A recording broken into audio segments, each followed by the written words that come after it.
Okay, I'm going to start live stream.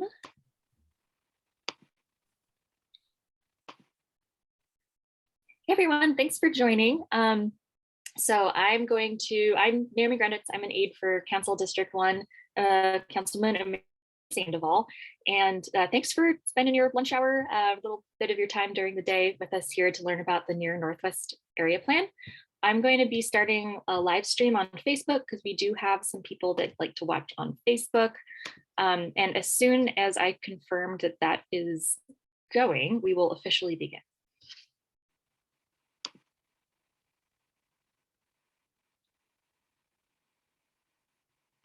There we go. It is loading.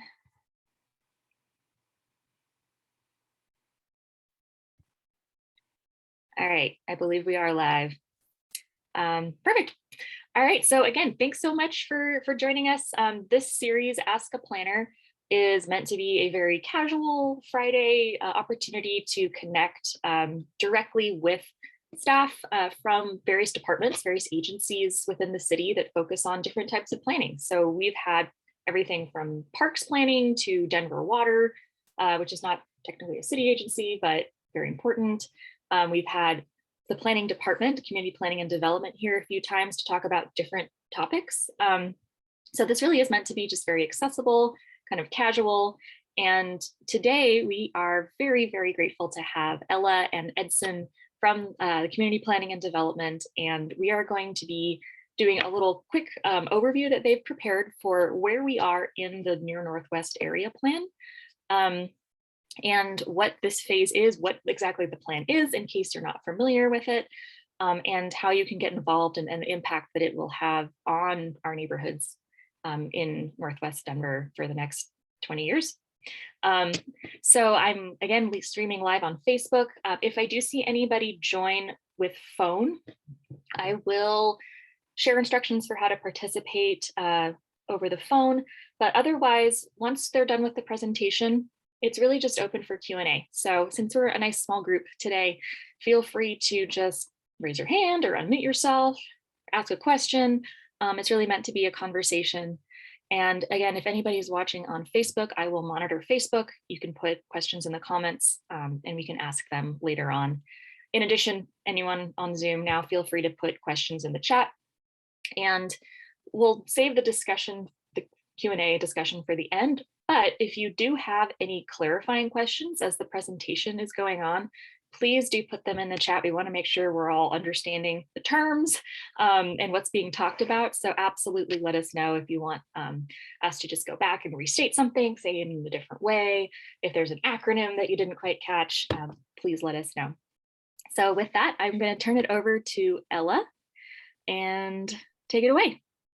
Great, thank you. I'm going to share my screen. I've got a brief presentation that has some visuals to share with you all. So let me just get that up and in presentation mode. And Naomi, can you just confirm that that's showing up? Okay, great. Thank you. Well, so my name is Ella Stevie, and as Naomi said, I am one of the staff members from the City of Denver Community Planning and Development.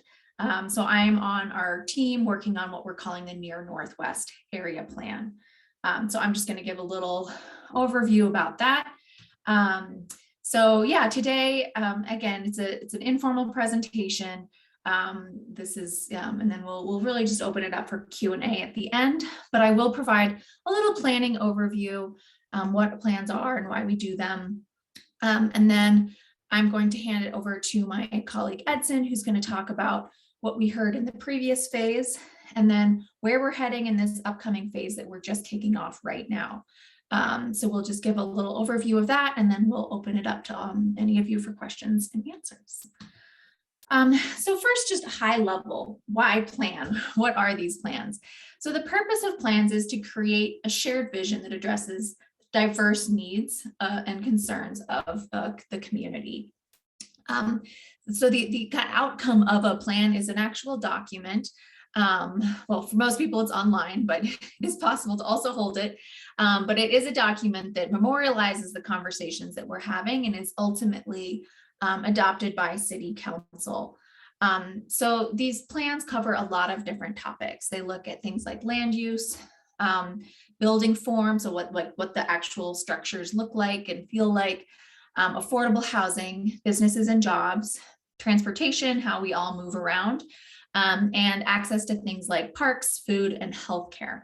So a plan is meant to inform how those kinds of topics that I just mentioned, how all of those things should evolve in the future for the benefit of the community. So the purpose is to engage people in a dialogue about the future, to define a vision, and then recommend strategies to achieve that vision, and then to inform decision making, both public and private. So what city and different agencies do, as well as private property owners. So plans don't automatically change things like zoning laws or budgets. However, they are adopted and then used to inform things like changes to zoning and budgets, which each have their own public processes, but do look to plans to for direction. So we have in Denver, we have a bunch of citywide plans. So these are broad policies and recommendations that apply to the whole city. Many of these citywide plans focus on a single topic. So for example, there's like game plan, which really looks at parks and recreation. And then there are Denver Moves has a series of plans that looks at different ways and different modes of transportation. So we have those plans.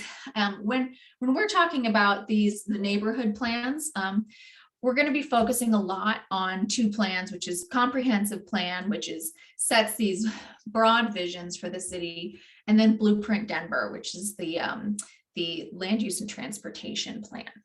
So we have all these citywide plans.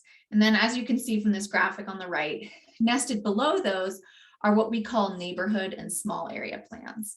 So these plans, they need to be consistent with those citywide plans that I was talking about, but they're an opportunity to customize strategies to help meet those citywide goals that are appropriate for that particular area.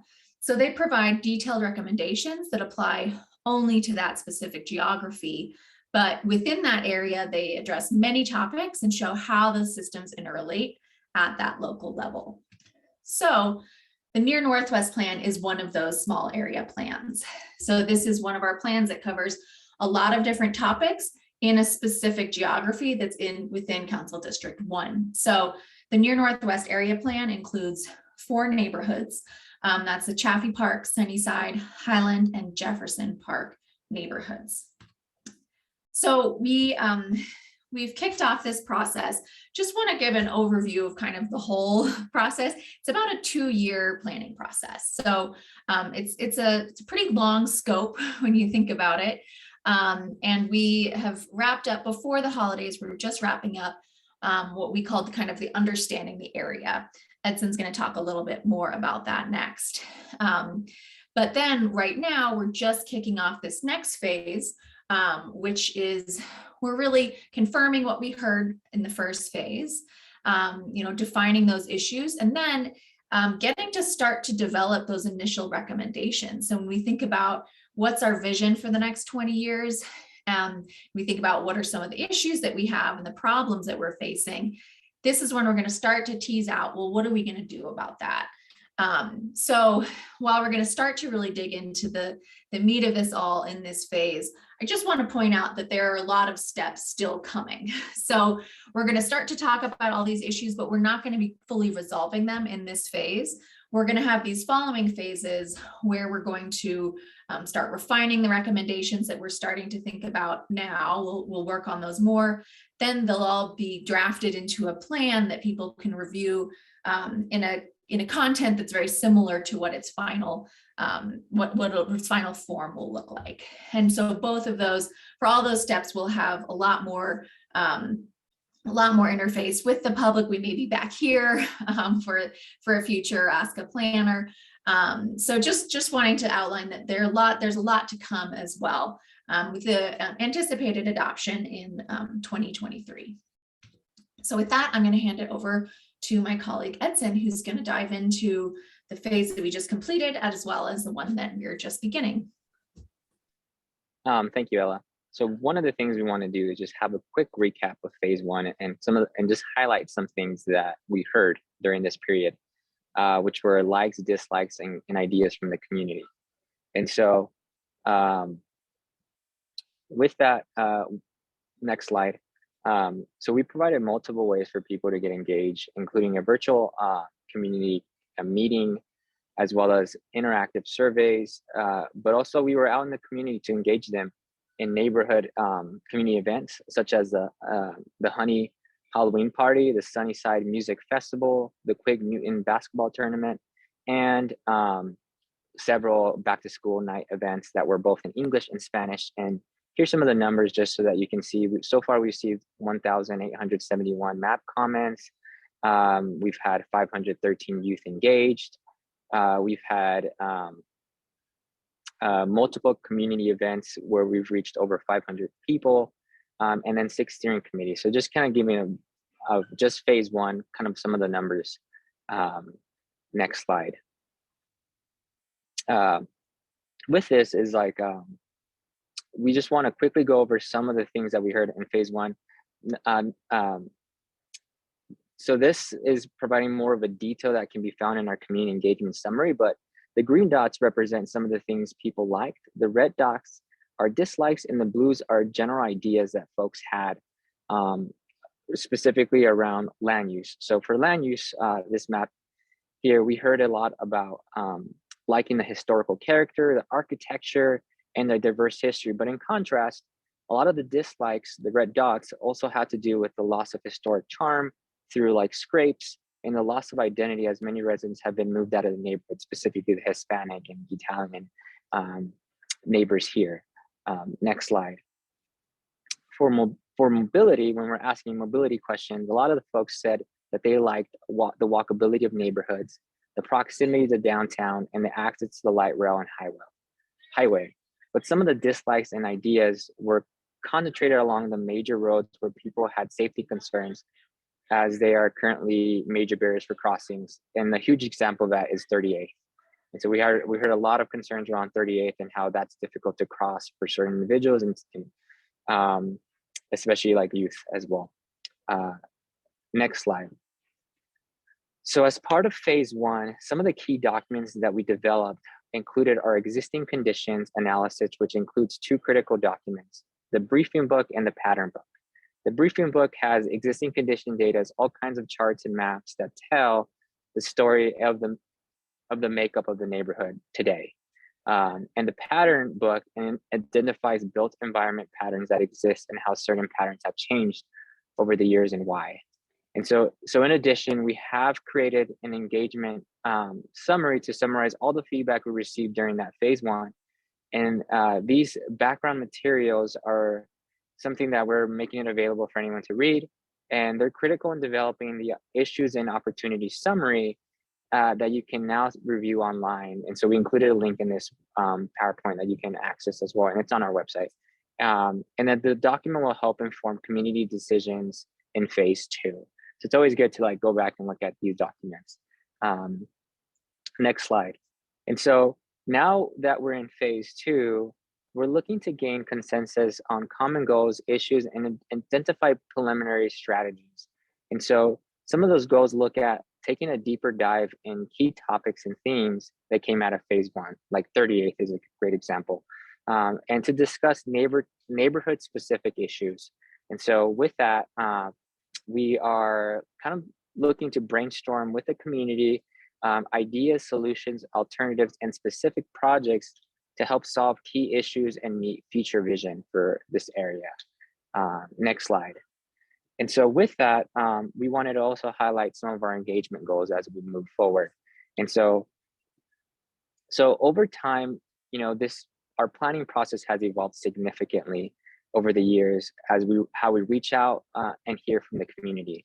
And so in the past, there wasn't a lot of good metrics on how we reach out to people. Sometimes that goal was very low at 200, but over the time, specifically these neighborhood plans that we've been focusing on, we've adopted 3 of them: the East Area Plan, the East Central, and the Far Northeast plans. With that, we've had a new perspective to try to reach thousands of individuals that live in these communities and work in these communities. And we're looking at how they can be heard and how it can make it easier for them to get involved. And so we're engaging a lot of different perspectives and voices for those who live, work, and study in this plan area. And as well as we're making a priority to like focus on hard to reach communities. So some of those focus populations include, but they're not limited to, youth, people of color, specifically Black, Brown, and Indigenous community residents, non-native English speakers, and then people experiencing homelessness, residents with lower income, and people living with disabilities and renters. And so with that, we're trying to build trust with all participants by recognizing past harms through the planning process, and then creating a space for them to listen, and then showing the community how their feedback is incorporated into the planning process. And then more importantly, we're trying to also provide clarity in the roles and the processes and educate participants on their role and how they can get involved in the project. Next slide. One of the things that we want to highlight when we're doing this focused engagement specifically to these underrepresented groups is that we are working closely with the Colorado Change Makers Collective, also known as CCC. It's an organization made up of promotoras, which is a community outreach workers and leaders that work with organizations to support focused community engagement efforts.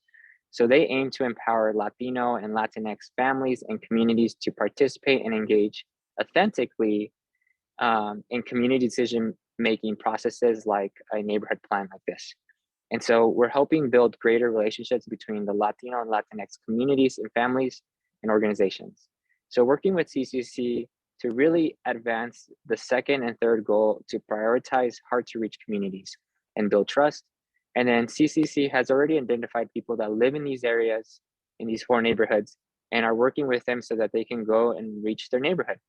And so they're helping us obtain information from these unrepresented communities that include, so what that looks like is that they're talking to people at storefronts, they're having one-on-one conversations, they're organized community roundtables, bringing the resources to people and following up with them in English and in Spanish. And then this is the first of, it's a pilot for the MPI process, which is these types of plans throughout Denver. And then we're also creating relationships with the community organizations and individuals. Next slide. So here's the big thing that is upcoming for how folks can get engaged. And so there's multiple ways that you can engage virtually on our webpage and in person. So I'm going to dive into each one separately. But the first one, next slide, is how you can engage virtually. And so we will have virtual community roundtables where you can take a deep dive on some of these focused topics that we identified as part of the phase 1. And so with that, we will also have roundtable discussions to talk about neighborhood specific issues, both in English and in Spanish. And so some of those topics include health and environment, complete and green streets, affordable housing, the future of industrial, as well as design, character, and preservation. So we're going to be posting all of this on our website so you can go see the dates for these upcoming meetings. And it will be recorded so that you can always go back and look at them as well. Next slide. In addition to the virtual, we also have online surveys that people can engage on their own time with guided videos that will help them walk through the content, as well as we will have in-person, fingers crossed, depending on where COVID's at, workshops for all 4 neighborhoods later this spring. And then we're also allowing people to drop by in their own convenience and engage with staff. And so in addition to these broader engagement efforts, we intend to do smaller focus groups with businesses and other technical experts in the neighborhood. Next slide, Ella. Thank you, Edson. So there, Edson just covered a lot of information. And so I wanted to provide an easy way for you to be able to go look at it right now. So the first thing I really recommend doing is to sign up for our email list. We don't send a lot of spam. We don't actually send that many emails. We really save it for when we have something important to share. For example, when we wrapped up one phase and like when we had that whole community engagement summary complete and ready for people to review, that's when we'll send out an email to say, hey, check this out. Or like right now, when we're just kicking off a phase, and there are a lot of ways to share your voice, that's when we'd send another one. So it's not a high volume of emails, but it is definitely the best way to make sure that you are hearing what's going on and are up to speed. So if you go to our website, the link is at the top there, or you can, if you have a smartphone, you can just hold it over that QR code. That will take you to the same place. Once you get to our website, if you click on the How to Get Involved button here, that will bring you to a page that has a sign up for email updates. So I highly recommend doing that and share it with your friends. And then the next thing I recommend doing on that same page is we get to the How to Get Involved, and then you can click on the Near Northwest Focus Topic Roundtables. So that'll bring up this other page here.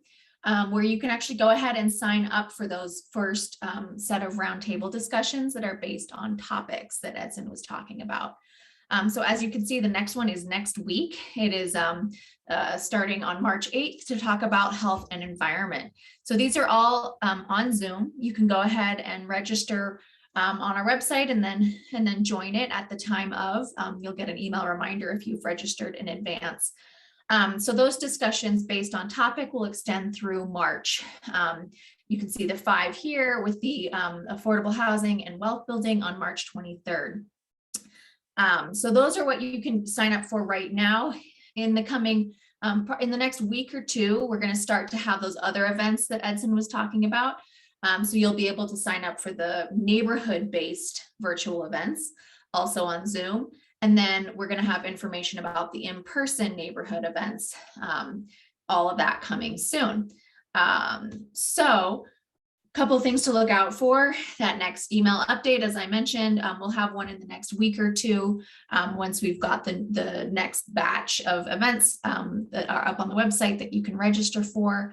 And then already now on the website, you can check out the resources and background information that Edson was talking about. So he went through there's a lot of information on his slides. I know it's hard to get it all in, and as it's just flashing on the screen. So all of that information and a lot more is available in these documents online.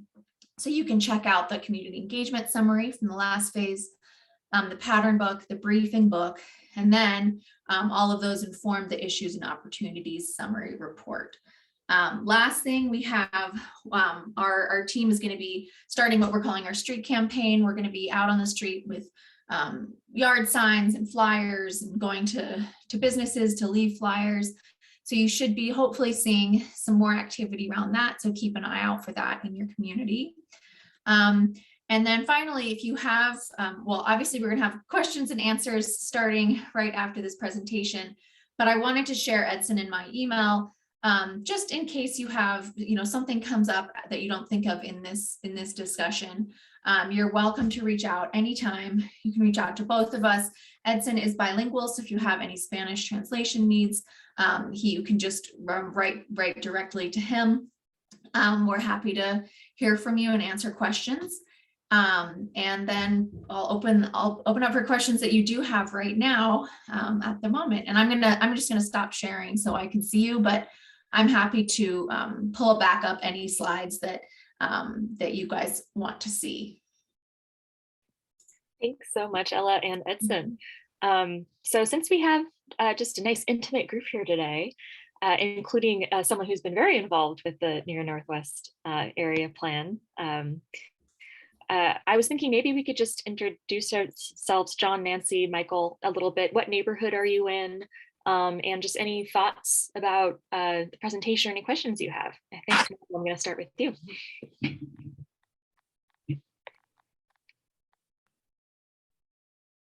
Oops. Nope. Are you frozen? Nope. Who did you want to start with? Well, you can go first if you want. Oh, okay. I just unmuted myself and put the video back on. You've been volunteered. Hi, I'm Nancy. I moved to the neighborhood from North Cherry Creek about 4.5 years ago. I live in Sunnyside, right around 38th and Tejon. I live in a house that was built in 1905, and I'm glad to say my block actually has all the original houses, which is pretty cool. I have been following what Amanda's, her layover or overlay, I'm not quite sure what it's called, and have participated in those responses. Some I agree with, some I don't, because I think they could be costly for new builders or people who are building or remodeling their homes. But I think it's a great neighborhood. I love having local businesses. And I think if we can get some sort of plan for the neighborhood, I think it would be good. So new places going up, do keep more in the same style if possible. So that's it. I love the neighborhood. So glad I moved here from Cherry Creek. So It's pretty great. Thanks so much, Nancy. So glad you're here. And Michael? Sure. I'm actually a brand new member of the Near Northwest Steering Committee, and I just thought I would pop in today just to kind of hear sort of what some of the public comments or questions were. I live in the Jefferson Park neighborhood, about 21st and Clay. I live in a new construction condo building and have lived here for about 11 years and love the area and plan to stay here in my place probably, another 10 or more years. So just wanted to get involved with the steering committee just because I care about the neighborhood and wanted to try to help some things out. I did have a question though. I mean, I can't tell how many people are on potentially the Facebook call, but seems like a pretty light turnout on this call for the general public. And just are there ways to get the word out to get more people on a call like this, or do other versions of them, or maybe on the other sort of breakout calls, what's being done to ensure that you guys get a good turnout and you really get some other representative voices in the community? Yeah, I can start with that too. So yeah, we had, I think we had 12 people registered, and I did send out a reminder, and unfortunately, we only had a handful show up. But I will say this event right now is part of the series that Councilman Sandoval and I throw, Ask a Planner, which just is a different topic each month.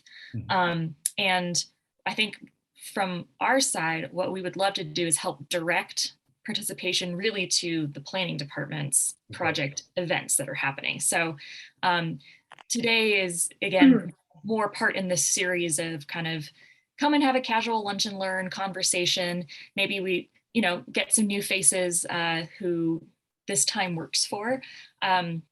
But yes, not super disappointed that there's not like 50 people on this call, but we would love to have that for the actual events that Ella and Edson are putting on, if you guys want to talk a little bit more about that. Sure. Yeah. I mean, I think as Naomi said, this event is not part of our push, but when we are leading up to times when we have a lot of events that we're trying to get people to, we try to just show up at everything to get the word out to whatever audience is there. So we do, I think there are a lot of different strategies that our team is taking to get the word out for these events. We have, as I mentioned, we have got the street campaign. So we're going to be doing kind of the hard copy in-person approach, getting flyers and posters and yard signs out in businesses and in the neighborhoods. We have a whole, I'm meeting again with our communications staff next week to kind of launch the next step of, we put this word out on Facebook and on Nextdoor. We obviously send it to our email list. And so, yeah, what we end up doing is kind of using our normal suite of ways to get the word out. And then with things like Zoom registration, it's great because you can actually see like how many people are signing up for different things and what do we need to push more, what do we seem to be missing. So it's kind of, we have our set of things that we do. And then we are just constantly tracking that and correcting course to make sure that we're getting the word out. So yeah, we'll be continuing, you know, as you do so many events in this phase, we'll be continuing to kind of see how they're going. We're expecting the biggest turnout for the neighborhood focused ones. That just tends to be people who live in these areas tend to care about a bunch of different topics and how they all intermingle. So we generally do have bigger turnout for the all topics based on neighborhood than for the topic specific ones. And then we do throughout all of this have the opportunity to give input on this similar content with that survey that Edson was talking about. So you know, if we kind of if we have one low turnout event, we can always try to see if we can make up for that and who we're reaching through other means. I just wanted to say something. I volunteered at Buenavenida's Food Bank for the last 4 years. And Michael was asking about the different people. And to really get to know, in my opinion, the community is come sometime. And I saw the name of our organization was down at one of the target points, I think on Edson's slides. And this is just my experience. I call myself the Walmart greeter. I greet people. I take their names when they come in. I deliver groceries for them twice a month, but I'm there at the store or whatever you want to call it, 3 times a month. It's at Pecos and 38th. The people in the neighborhood, and that right now we're getting people from a lot of different neighborhoods for grocery needs. But a lot of the people in the neighborhood, a lot are renters, a lot are retired people, workers who, you know, they were hardworking people, but now they're coming to the food bank because taxes are up, care of their house, insurance is up. So we get a wide variety of people, both renters and a lot of homeowners who have lived here for, you know, 30, 40, even 50 years, or houses handed down from their family, which is more common, I think, in this neighborhood than other neighborhoods I've lived in. But, you know, I think if anyone wants to go and really talk to the people, I think to me, it just shows our whole neighborhood. It just really shows a neighborhood of just what we're like. And I'm assuming someone has talked to Greg Pratt. He's the director, and he lives in actually Highland. I think he's in the Highland part. I know he lives in the Highland neighborhood. Yeah. But I'm just throwing that out there. You know, I think there's probably a lot of other little places, little neighborhoods within our community, the near Northwest community, like the food bank. But anyway. That's a great suggestion, and great that you are involved there. We have talked to Greg. We have one of the food bank board members is on our steering committee as well. Good. And I believe that was the food bank is one of the locations within the planning area that we're kind of categorizing as our focused outreach, you know, the places to go to, as you said, I think a really great cross section of who lives here. And then we'll also, you know, one of the topics that we deal with in our plans is access to food. And so the food bank is obviously a big piece of that. And you know, we'll be discussing in this plan process, what this plan can do and what recommendations we can make to secure the future of the food bank and make sure that they can stay there in a community that really depends on them. Mm-hmm. Thank you. Yeah. I have kind of a follow-up question on that. And also John, who's on the call here, I don't want to put you on the spot. You don't need to speak up if you don't want to, but John shared that he actually lives in Berkeley Regis and was just interested in what was going on in surrounding neighborhoods, which is awesome.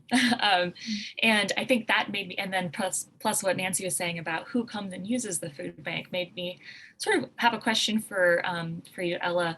How does the plan think about, you know, who are the stakeholders? Who are really the affected parties. It's obviously we want to focus on people that are residents, people that own property, but I think you used the word ecosystem earlier about how neighborhoods are porous, and we don't necessarily see them with the boundaries that we have to have some boundaries because we need to focus on specific neighborhoods, but how maybe in general that planning the small area plans, think about that, and maybe some thoughts on this specific plan. Yeah, I mean, so generally we welcome the input from anyone who lives or works or plays or spends time in the neighborhood.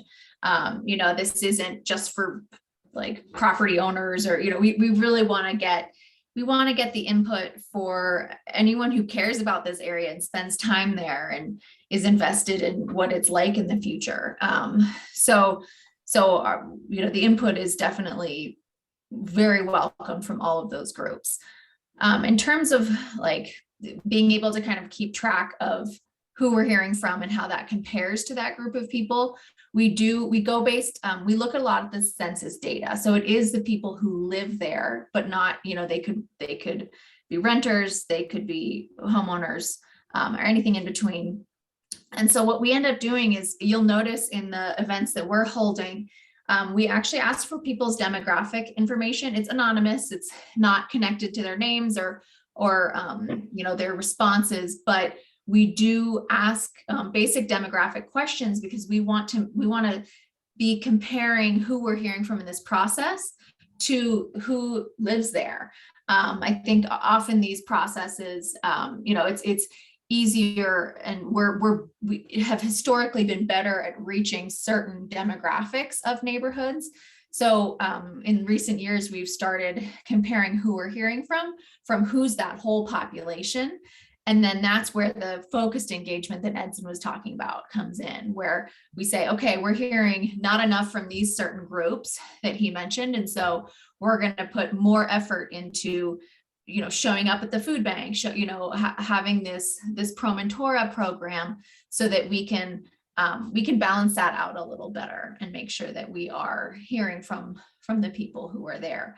We also have like business focus groups where we're talking to people who are, okay, these are, anyone who works in the area to find out about, what their needs and wants are. So we have a couple different ways to try to expand that universe of people who we're hearing from.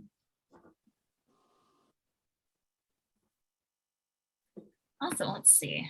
I'm not seeing any other questions on Facebook. But let's see, we still have, and if there's not much more to discuss, we can definitely end early and give people back another 15 minutes. But any other questions or thoughts, in particular interests or things you're still unclear about with plans? Welcome anything. Can we hear from John? I don't know if he shared. Oh yes, he shared in the chat. Okay. But John, you are welcome to chime in if you want, and I'm really glad that you wanted to listen in, even though you're not in the technically in the boundaries of the plan. Yeah, nothing really to share other than, I was just kind of curious what was going on and just wanted to see what other neighborhoods were doing, and that was really my main point in joining today. Sweet, thanks. And on that note, you may be interested when your neighborhood is going to have their small area plan, which unfortunately we cannot say exactly when. So there are actually, maybe I'll kick this over to CBD. How many neighborhoods do we have in Denver? Why are we doing the neighborhood planning initiative and grouping neighborhoods together? And maybe a little bit of the larger context of what the planning efforts are. Yeah, I can jump in on that. So the Near Northwest plan is part of what we're calling our neighborhood planning initiative. So Denver has, I believe it's 78 individual statistical neighborhood areas. And in the past, we the department had done one neighborhood kind of as needed when things came up. we realized that it was going to take us at that rate and with that process, something like 80 years to cover the whole city with plans. And 80-year-old plans are not helpful plans. Too much changes, and whatever was decided then is not helpful guidance anymore. So instead, we came up with a new approach that will allow us to cover the whole city about every 12 to 14 years. So the idea is that we'd always kind of have a rotating process where we're going to wherever the plans are needed. So part of that is grouping them into these grouping neighborhoods into larger groups. So that's where the 4 that we are looking at here came from, just as a way to expand that and be able to cover the city with the resources that we have. So it is, I can't, we have a set of metrics that we look at, things like, do you have an adopted plan? How old is it? And then, how vulnerable neighborhoods are to displacement. There are a bunch of different kind of metrics that we look at to determine where we're going next. So right now, Edson mentioned we had 3 plans that have already been adopted. That was kind of the phase 1. The Near Northwest is part of phase 2. We've just outlined what are going to be phase 3, which are I think they're all, all in the southern part of the city. So John, I can, as Naomi is correct, I can't tell you when yours is coming. I can tell you though that we are working on that we'll be kind of announcing each coming phase as it happens. And over the next decade, you will be hearing more. I know that seems like a very long time frame, but it's actually kind of medium when you're talking in planning timelines. Totally. Well, awesome. Any other last questions? Nancy, is there a particular topic that you're interested in Sunnyside that you would like more info about, or kind of a recommendation on how to best share your opinions or things like that?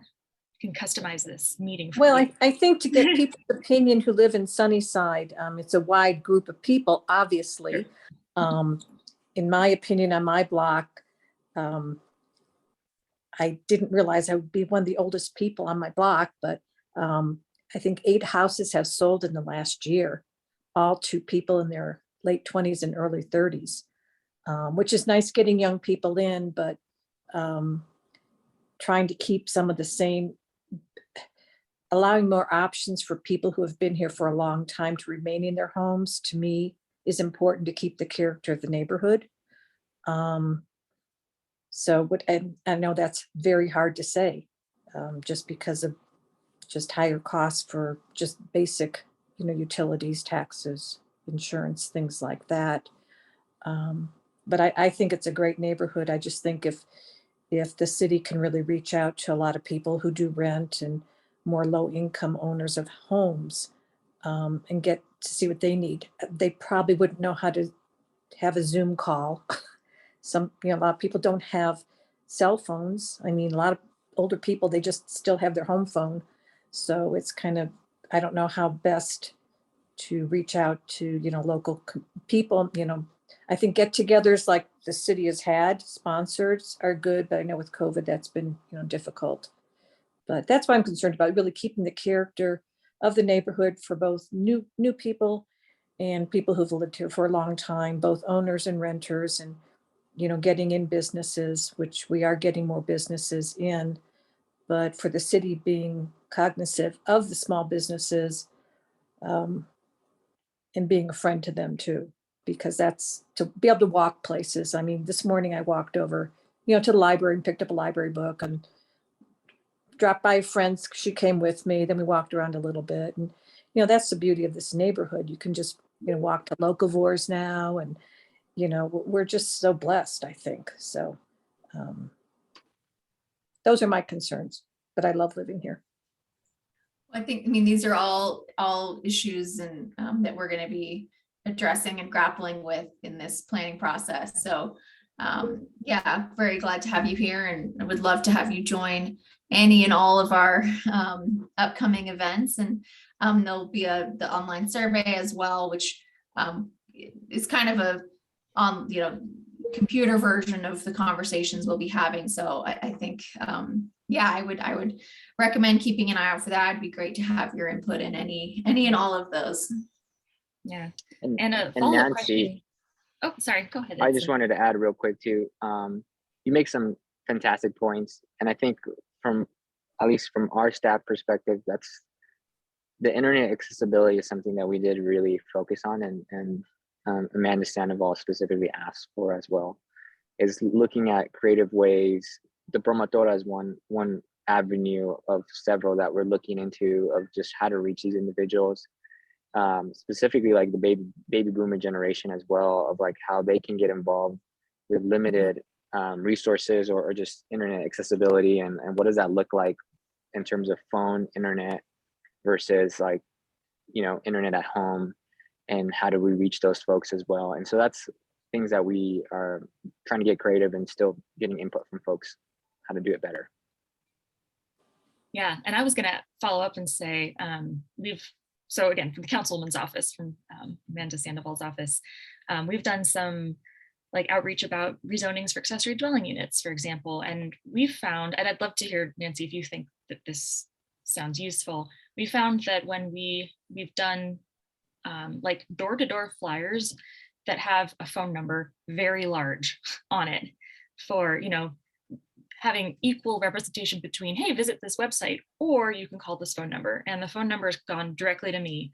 And I found that after we started doing that, I did get dozens of calls from tending to be older individuals who, when I asked them, about internet access, they were like, yeah, some of them did have it. They just felt more comfortable calling.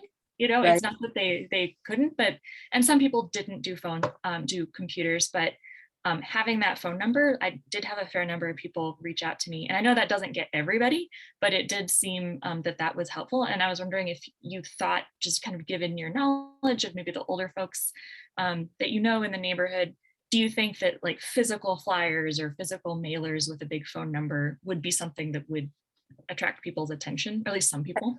I actually do, because I deliver groceries twice a month for the food bank. And so I get to know those people a lot better, and know their home and situation, things like that.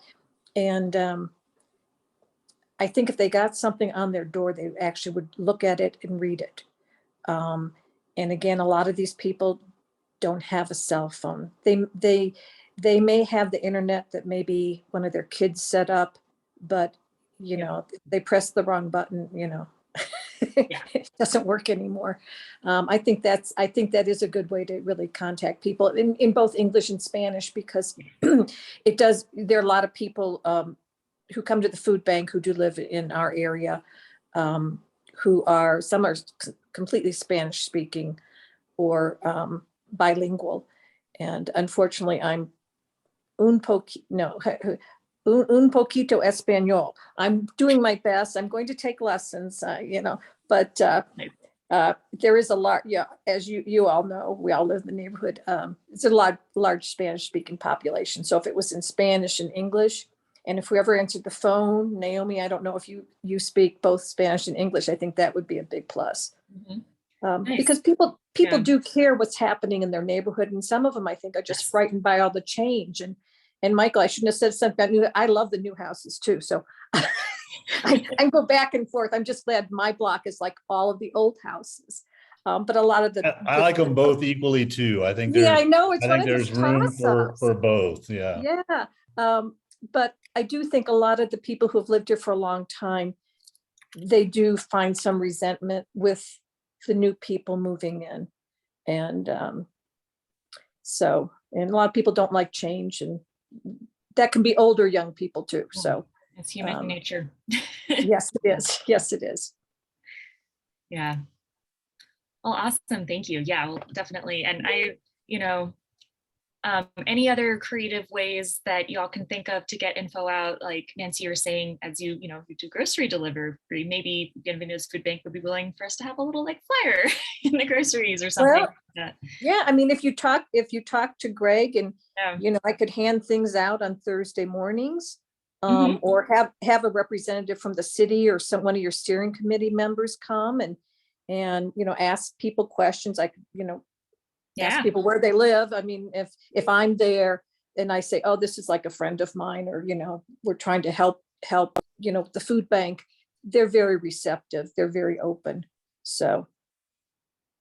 Just an idea. That's a great idea. I've added that to my notes to figure out, we're getting all these flyers printed and I know we've been working with Naomi and Councilman Sandoval's office about the kind of door-to-door flyer option. Mhm. So yeah, this is very helpful. And I think getting the delivery, if the food delivery with that in there could be a great option. Yeah, Right. I could talk to Lexi. Lexi is our board member from Bienvenidos, who's on the steering committee. She's super involved, and I'm sure she has some ideas about that too. Yeah. Awesome. Well, thank you so much, everybody.